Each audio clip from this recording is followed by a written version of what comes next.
क्या मिला तुम्हें ये सब करके बतलाओ। लेकिन चलो, मनुष्य मात्र गलती करता है।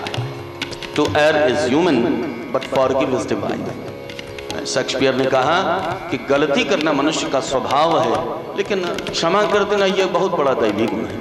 चलो कोई बात नहीं, अगर गलती बन गई है और उस गलती का पछतावा अगर आपको अब होता हो कि मैंने बहुत गलत काम किया है, तो अब मैं तुम्हें आदेश देता हूं कि तुम्हें जो क्षत्रिय राजा पसंद आए तुम उसके साथ जा सकते। ये बात भगवान तब कह रहे हैं जब 10-10 पुत्र और एक पुत्री हो चुके हैं हर रहने से। भगवान कहते हैं अब जाओ तो चली जाओ, कोई बात नहीं। जो ये बात कही, रुक्मिणी के नेत्रों से गंगा यमुना सरस्वती की त्रिवेणी बहने लगी, रोदन करने लगी। ताम उत्थाप्य चतुर्भुज, भगवान ने 2 हाथों से रुक्मिणी को उठाया और 2 हाथों से उनके आंसुओं को पोंछा।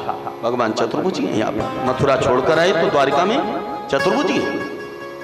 रुक्मिणी से बोले, रुक्मिणी वस्तुतः मैं तुमको मानसिक कष्ट नहीं देना चाहता, लेकिन फिर भी मैंने तुमको ये सारी बातें इसलिए कही हैं कि आज तक हर रानी ने मुझसे कुछ न कुछ कहा, कुछ न कुछ मांगा, कभी न कभी सबने मेरे ऊपर गुस्सा किया है, क्रोध हुआ।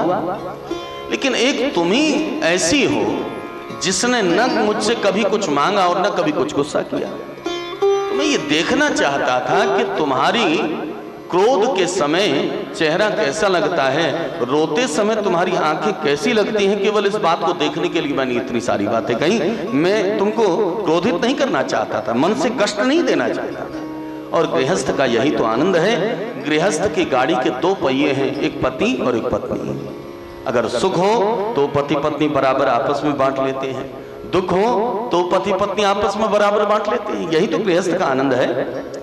और अगर ये आनंद न होता तो फिर संसार में गृहस्थी बसाता कौन। सब लोटा सोटा कमंडल उठाकर बद्रीनाथ केदारनाथ भागकर संत ही बन गए होते।